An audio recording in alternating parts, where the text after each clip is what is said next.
Muy buenas tardes a todos y todas. ¿Cómo están? Hola, Lick. Bien, ¿y usted? Aquí, miren, con nuevos brillos para esta semana. Ustedes también, me imagino. Sí, todo bien, gracias a Dios. Qué bueno.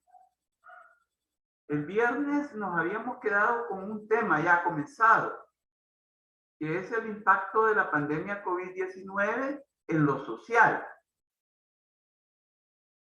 Y estábamos comentando y también reflexionando cómo la pandemia COVID-19 tiene afectada a la sociedad salvadoreña, y no solo a la sociedad salvadoreña, sino que a todo el planeta, ¿va? Y en todas las áreas, en lo económico, en lo social, en lo político, en lo cultural. Y es necesario, pues, que destaquemos, y reflexionemos el impacto que este problema de la pandemia COVID-19 está causando a las sociedades a nivel mundial, y específicamente a la sociedad salvadoreña. Y también, como lo social es diverso, es plural, es múltiple, no podemos abarcarlo todo. Así que la asignatura considera bien que bueno es que analicemos el impacto de la pandemia COVID-19 en lo social, pero específicamente en lo que es el Sistema Nacional de Salud. En esto, en esta situación, en esta idea nos habíamos quedado el día viernes, y por lo tanto vamos a seguir. Bueno, esta idea también ya la habíamos abordado.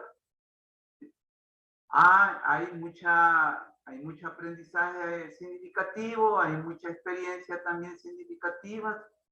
A un año a más de un año de haber aparecido la pandemia COVID-19.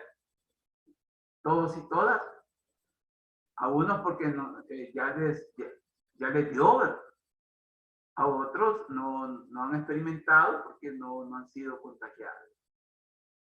Así que hay conocimiento, hay experiencia, y que es necesario, pues, seguir en guardia, seguir acatando las medidas que se están tomando como algo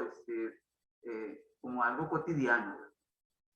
Así que vamos a ver, pues, que ya, pues, la pandemia COVID-19 forma parte de la cotidianidad, forma parte del día a día de la sociedad y de los seres humanos y sus vidas. Abigail, ¿me podrías leer esta diapositiva, por favor? Abigail Sorto, ¿estás? Sí, por sí, Lick. favor. Bueno, adelante. Bueno, dice, existe un consenso generalizado en el imaginario colectivo de las personas y pueblos de que el mundo no es y no volverá a ser el mismo. Ha habido un punto de inflexión, y lo que nos debe preocupar y ocupar como seres humanos causantes, como especie del problema, es qué tan preparados material y espiritualmente estamos para estar a la altura de las circunstancias y construir nuevas y buenas realidades en los distintos ámbitos de la realidad, y que se configure en una nueva normalidad. Muchas gracias, Abigail. Fíjense que Abigail nos acaba de leer, pues, todo un razonamiento que nos debe de llevar, pues, a reflexionar profundamente el problema. Fíjense que Abigail habló de un imaginario colectivo. Existe, pues, hoy en día un imaginario colectivo, el cual la parte fundamental es la pandemia COVID-19. En los distintos ámbitos, en las distintas áreas de la vida social, de la vida política, de la vida económica, de la vida cultural. Y ese imaginario colectivo alberga, ¿sí?, alberga en sus entrañas un planteamiento que a muchos nos puede parecer muy, digamos, muy fuerte, ¿verdad? Muy, incluso muy revelador y hasta apocalíptico, ¿verdad? Lo que leyó Abigail, ¿verdad? El mundo no es y no volverá a ser el mismo. Y eso es cierto. Así que debemos de ir internalizando, ¿sí?, como sociedad ese planteamiento, porque es vital, es de tenerlo bien presente en todo lo que pensemos, en todo lo que actuemos y en todo lo que sintamos. Porque también es necesario estar preparado material y espiritualmente a las circunstancias que se nos están presentando, ¿sí?, a esas circunstancias que son de nuevo tipo, pues. Imagínense, hoy en día, pues andar en la calle, andar en los lugares públicos, ir a lugares públicos o lugares donde llega mucha gente, es permitido, pero ya no es permitido como antes de la llegada de la pandemia. Pues hoy, si usted no lleva mascarilla, si usted no se toma la temperatura, si usted, hombre, no acata las medidas sanitarias, no puede realizar ningún trámite, no puede ingresar, ¿sí? Se habla también hasta de un combo de seguridad, ¿verdad? Andar la cartilla de vacunación y andar la mascarilla. Entonces, es todo una nueva normalidad que se está fundando y que nosotros pues debemos de ir pues construyendo esa nueva normalidad con nuevas y buenas actitudes, con buenas y nuevos sentimientos, con buenos y nuevos pensamientos. Entonces, pues, desde ya, debemos de estar con esa nueva situación, ¿sí?, que constituye, pues, ese imaginario colectivo. Así que no podemos pasar desapercibido eso. Bien. Por todo lo anterior, se puede plantear que las distintas disciplinas científicas de la salud tienen también un desafío de carácter histórico-social de cara a los próximos meses y años. Y la enfermería no se escapa a dicha situación apremiante desde ya. Por lo que se hace necesario hacer una especie de inventario del papel que juega dicha disciplina y los profesionales de la salud en general y de la enfermería en particular, que hoy por hoy la pandemia COVID ha cobrado la vida de más de 200 profesionales de la salud, laborando en primera línea, en condiciones objetivas y subjetivas precarias para el buen desempeño, y que desde la perspectiva de la sociología se hace un imperativo analizar. Por favor, tengamos en cuenta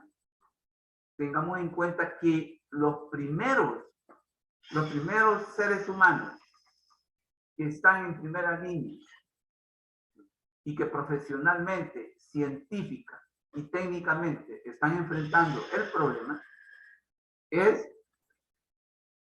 y son los profesionales de la salud y precisamente los profesionales de la enfermería y también el personal médico. ¿Y por qué la asignatura ha querido traer a colación el análisis a partir de estas profesiones o de estos profesionales?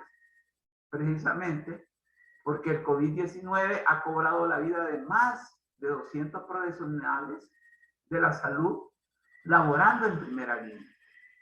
Todos y todas nos hemos dado cuenta cómo el año pasado hubo más de 200 casos de profesionales que murieron, médicos, enfermeras y personal de salud de otra índole, por ejemplo, motoristas de ambulancia, ¿sí? Personal de limpieza, todos ellos. Sí. Entonces, murieron más de 200. Entonces, es motivo primordial traer a colación, ¿sí?, esta situación, esta realidad que han vivido. El Sistema Nacional de Salud, una expresión de la crisis estructural.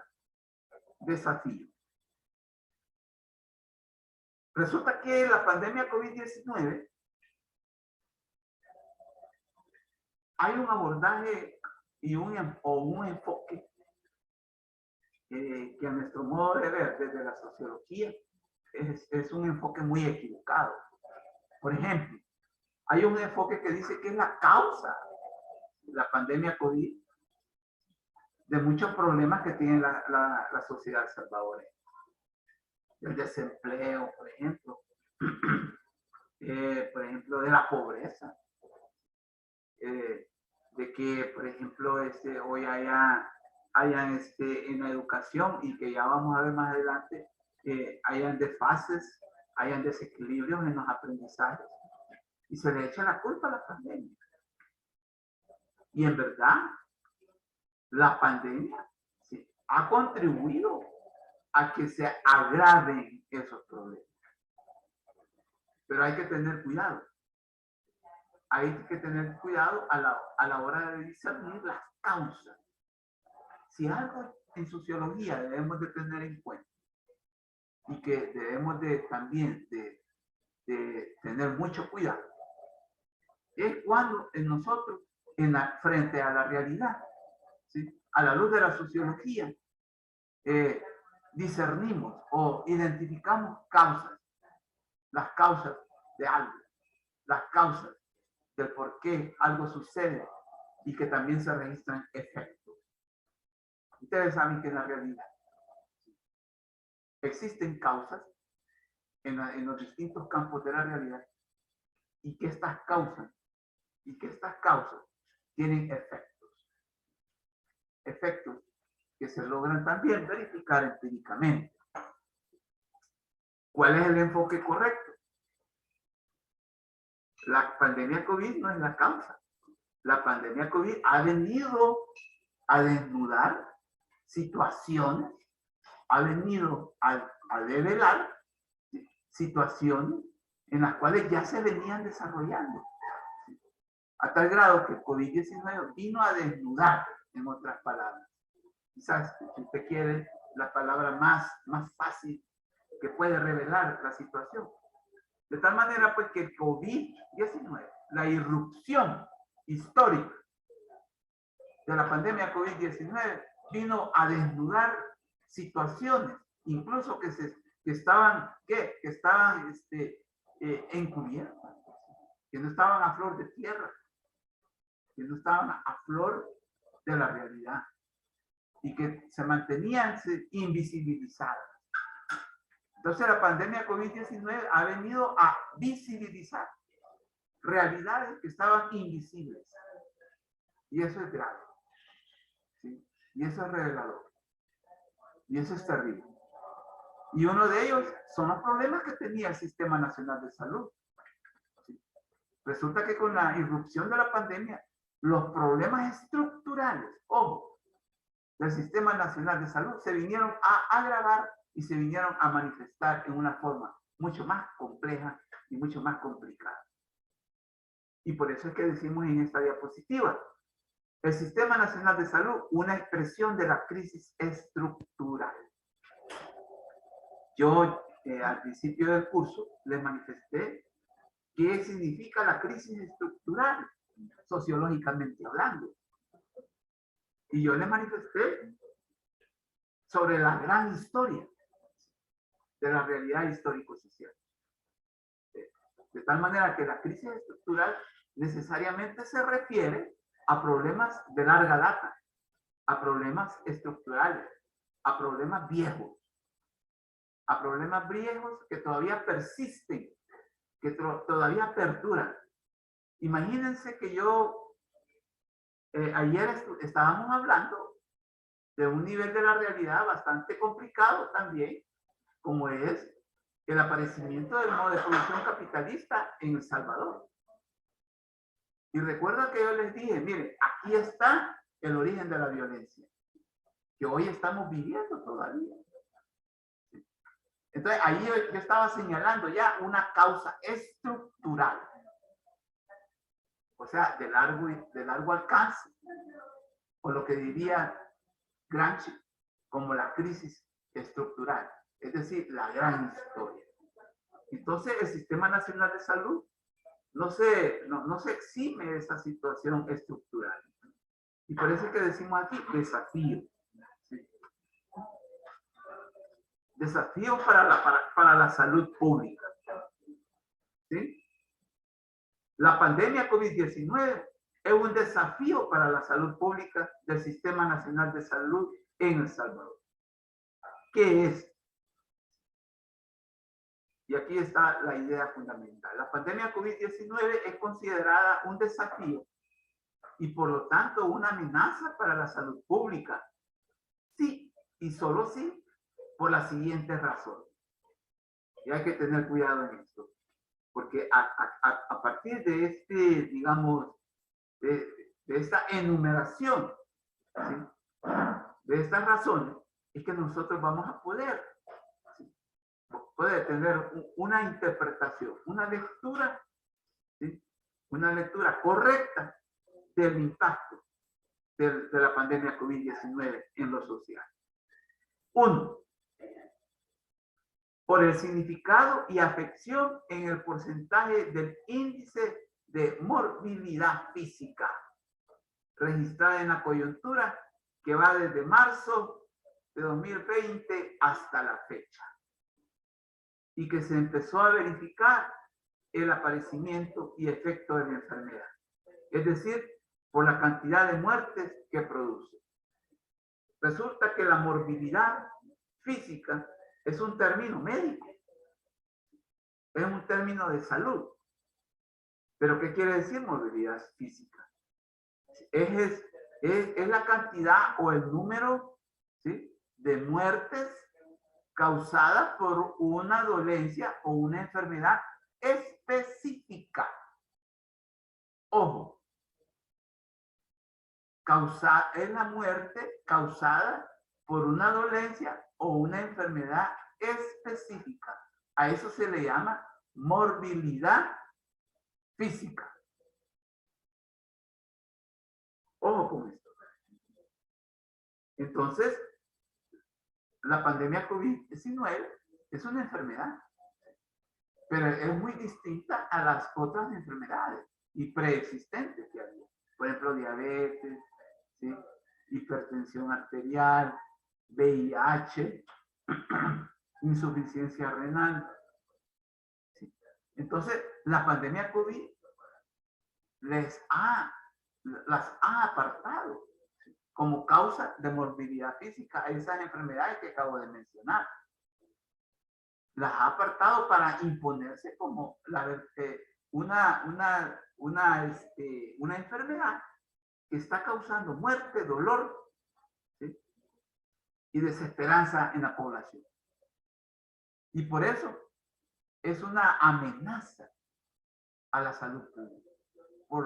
Como decimos aquí en la última idea, es decir, por la cantidad de muertes que está produciendo. A diario. Así que tengamos en cuenta eso.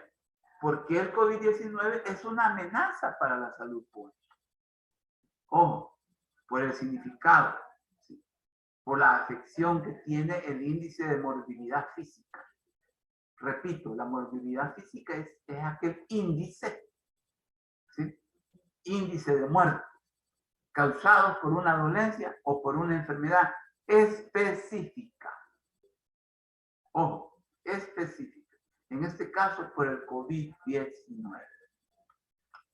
Si hay alguna pregunta, por favor hagan. Una segunda razón es la siguiente: por la sobrecarga asistencial que desvía la atención a otras dolencias prevalentes o preexistentes y de no poca importancia. Lo que yo les decía, por ejemplo, diabetes, VIH, hipertensión, insuficiencia renal, dengue, enfermedades cardiovasculares, violencia social delincuencial, así como el desvío de recursos materiales, humanos y financieros para su atención. Otra causa es por la sobrecarga asistencial que está causando la pandemia COVID-19. Toda la atención, prácticamente toda la atención del sistema es para el COVID. Ojo con esto. Es para el COVID. ¿Sí? Toda, toda la orientación de los recursos, ¿sí?, materiales, humanos y hasta financieros también va orientado para atender la pandemia COVID-19. Entonces está habiendo pues también una, una orientación, ¿sí?, una orientación, yo diría desmedida, ¿sí?, para la atención del COVID-19, dejando sin recursos incluso y sin atención las dolencias que yo acabo de leer al principio. Por ejemplo, la diabetes, el VIH, la hipertensión, la insuficiencia renal. Es posible que ustedes en sus familias, ¿sí?, es posible que familiares suyos estén también sufriendo por la falta de atención en este tipo de enfermedades, por ejemplo, diabetes, el VIH, hipertensión, insuficiencia renal, etc. Entonces, por la sobrecarga asistencial es también el COVID-19 una amenaza para la salud pública. Número 3, por la afectación en las condiciones de vida de toda la población en general. Este es otra, y muy importante también. Repitámosla, por la afectación en las condiciones de vida de toda la población en general, en todos los aspectos, en lo físico, en lo mental, en lo económico. Solo acordémonos de la paralización de la economía por la cuarentena domiciliar obligatoria desde el 22 de marzo hasta el 29 de mayo del 2020. Fue una cuarentena total. ¿Sí? También en lo social, en lo político, en lo cultural, espiritual y medioambiental. Es decir, que imposibilitó una vida mínima y plena. Y todavía sigue imposibilitando una vida plena. Por lo menos una vida plena la sigue imposibilitando el COVID-19. Entonces, esta es también una tercera razón del por qué el COVID es una amenaza para la salud pública. Entonces, ante esta problemática que acabamos de señalar y de identificar, nosotros desde la sociología proponemos una interdisciplinariedad para tratar el problema. Yo, por ejemplo, al principio del curso les dije, miren, hoy las ciencias sociales no se pueden explicar a partir, si no es del concurso de otras ciencias en el quehacer científico. Y eso se llama interdisciplinariedad para tratar los problemas. Pero ¿qué es la interdisciplinariedad? Catherine Barrera, ¿me podría leer esta diapositiva, por favor? Sí, con gusto. Gracias. Interdisciplinariedad para tratar el problema, que es al necesario aportamiento de la realidad que exige análisis, propuestas y soluciones viables y reales desde la diversidad de la ciencia y la tecnología técnica para converger en efectos o resultados integrales, holísticos con sentido de totalidad e interrelación, que superen los problemas de raíz y estructuralmente, como es el problema de la salud como sistema y como condición individual y colectiva de la población. Muchas gracias, Catherine. Bueno, está bien. Entonces, fíjense que Catherine nos acaba de dar, pues, toda una lectura científica de lo que es la interdisciplinariedad. Fíjense que ella dice, nos leyó, el abordamiento de la realidad que exige análisis, propuestas y soluciones viables y reales desde la diversidad de la ciencia, la tecnología y la técnica. ¿Para qué? Para confluir, para desembocar en resultados integrales, holísticos, que también quiere decir integrado, con sentido de totalidad e interrelación. ¿Para qué? Para superar los problemas de raíz, ¿sí? Y estructuralmente. Resulta que esta interdisciplinariedad no solo se ha presentado como necesaria ahora, más que nunca, con el COVID-19, sino desde mucho antes de que apareciera el COVID-19. Esta interdisciplinariedad era para ayer. A eso queremos llegar. Entonces, mucho antes de que hubiese COVID-19, esta interdisciplinaridad era urgente.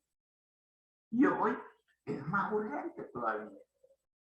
Ojo con eso. Entonces, esta interdisciplinariedad podríamos plantearla a partir de las siguientes consideraciones. Número 1. La crisis sociosanitaria COVID-19, un desafío para la salud pública como sistema. Ojo, como sistema. Resulta que, sociológicamente hablando, la salud es un subsistema. Y esto lo manejan también los estructurales funcionalistas. La salud es un subsistema dentro de un sistema. Entonces, si es un subsistema, de él se desligan, ¿sí? O se desglosan instituciones, ¿sí? En este caso, el Sistema Nacional de Salud es una institución del subsistema llamado salud, ¿sí? Pero de ese subsistema se desligan instituciones y vamos a encontrar dentro de las instituciones no solo al Sistema Nacional de Salud, sino que ya vamos a encontrar también la estructura, ¿sí? De ese subsistema. Hospitales, ¿sí? Centros de atención, no solo centros de atención, sino que también las llamadas, pues, unidades de salud, ¿sí? Etcétera. El código de salud, etcétera. Todo eso. Entonces, la crisis sociosanitaria COVID-19 debemos de plantearla también como un desafío no solo para la salud pública, sino que también al mismo sistema nacional de salud. ¿Sí? Entonces, tenemos esta idea que tenemos que también darle, digamos, movimiento, razonamiento y reflexión. Para el abordaje de esta problemática, se hace necesario identificar lo que a nuestro modo de ver es una de las causas y razones del por qué una realidad necesita ser transformada. Ojo con esto. Lo último. Descubrir causas y razones del por qué una realidad necesita ser transformada. Eso, como se llama en otras palabras, se llama crítica o razonamiento crítico. Entonces, para hablar de la crisis sociosanitaria COVID-19, hay que tener, pues, un enfoque crítico sobre la problemática. Entonces, un enfoque crítico, Un pensamiento crítico necesariamente tiene que plantearse lo siguiente. Un sistema nacional de salud débil, precario y susceptible de colapsar. De ahí que este enfoque crítico lo identifica como características del sistema. Entonces, hablar del Sistema Nacional de Salud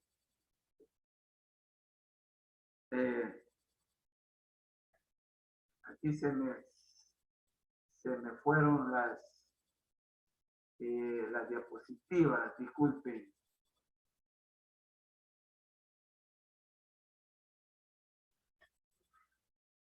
Se me acaban de desubicar.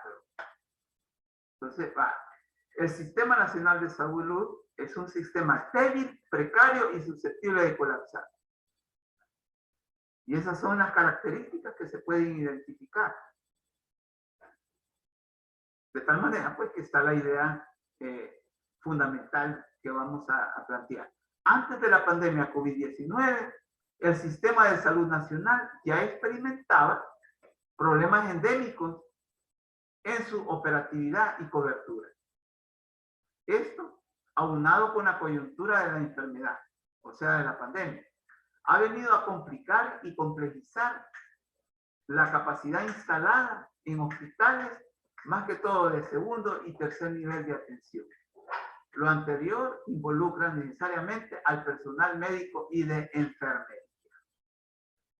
Fíjense que si algo hay que tener en cuenta, que el Sistema Nacional de Salud maneja todo un corpus teórico, todo un cuerpo teórico, todo un sistema de categorías y conceptos propios de ellos. Y por eso es que nosotros aquí, en este planteamiento, decimos, ha venido a complicar y complejizar la capacidad instalada en hospitales, más que todo de segundo y tercer nivel. Resulta que en la jerga o en el vocabulario, ¿sí?, médico, hospitalario, ¿sí?, resulta que todo sistema nacional de salud tiene 3 niveles de atención. 3 niveles de atención. El primer nivel de atención se refiere más que todo, única y exclusivamente, a la medicina preventiva. A la medicina preventiva. Por eso es que, por ejemplo, cuando nosotros tenemos algún padecimiento, una gripe, ¿sí?, una afectación leve, ¿sí?, bueno, el primer Sistema Nacional de Salud es el que nos puede atender. O incluso, por ejemplo, pacientes con enfermedades crónicas y permanentes, pero que están en control. Ahí van al primer nivel de atención. Por ejemplo, yo soy un paciente hipertenso, padezco una enfermedad crónica, pero que estoy en control. El Seguro Social me brinda a mí la medicina mensualmente para que yo me la tome y tenga controlada mi hipertensión. Entonces, pero ¿a qué nivel voy cada mes? Al primer nivel. Porque es el nivel de atención que debe de atenderme, porque se refiere a la salud preventiva. Ahora, el segundo y tercer nivel se refieren precisamente a la medicina curativa. Ahí cuando ya esos niveles son los que atienden situaciones mucho más complejas, mucho más complicadas. Entonces, a eso se refiere cuando decimos, más que todo en el segundo y tercer nivel. ¿Sí? Y ahí hay problemas. Porque ahí es donde vamos a encontrar la precariedad y la debilidad del Sistema Nacional de Salud. Lo anterior involucra necesariamente al personal médico y de enfermería. Estamos hablando del personal médico y de enfermería porque es el más afectado en la presente crisis sociosanitaria. Nosotros también somos afectados, pero ellos más, porque están en primera línea y son los que se encargan de la atención se encargan del diagnóstico del problema de la enfermedad. Así que tengamos en cuenta eso. ¿De acuerdo? Otra consideración. Como se planteó en el objetivo de esta clase, uno de los propósitos es el de enfatizar y destacar el cómo un nivel o un campo fundamental de la realidad es afectado y que se derivan en desafíos que involucran la orientación de ingentes recursos humanos y materiales para enfrentar las problemáticas de la crisis sociosanitaria y que conlleva en el tratamiento de los procesos que implica una pandemia, como lo que nos aqueja en el momento actual y que la realidad del sistema de salud nacional presenta escollos, obstáculos de larga data, aunado con los del presente problema. De tal manera que se pueden identificar condiciones estructurales que impiden el quehacer de la salud tan necesario para el equilibrio y la estabilidad de una sociedad. Ahí está. Resulta que existen condiciones estructurales que impiden pues que el sistema de salud logre su propósito. Ojo con eso, logre su propósito. Y son de carácter estructural, o sea que vienen desde hace mucho. ¿Sí? Tienen larga data. Y una de ellas es de suma importancia porque se refiere a la disponibilidad de profesionales de la enfermería y medicina, y que se traduce inmediatamente en un déficit dentro del Sistema Nacional de Salud. Veamos la situación que se presenta con el personal de enfermería, un área tan vital en el quehacer de la salud. La situación real es la siguiente. Vamos a ver, pues, cómo el personal de enfermería o los profesionales de la enfermería tienen problemas para poder incorporarse al Sistema Nacional de Salud y poder ejercer su profesión. Imagínense qué problemáticos somos como sociedad, qué problemáticos somos como Sistema Nacional de Salud, que habiendo tantos profesionales de salud, no logramos incorporar. Veamos, la situación real es la siguiente. A pesar de que el sistema de salud público es el mayor empleador de recursos humanos del sector salud, solo 11.121 enfermeras y enfermeros y auxiliares de enfermería trabajan para el sistema, lo que representa apenas el 31% del total de profesionales disponibles para el sector de enfermería, reveló la ANES, la Asociación Nacional de Enfermeras y Enfermeros de El Salvador. Solo el 31% del personal de enfermería tiene empleo en la red pública.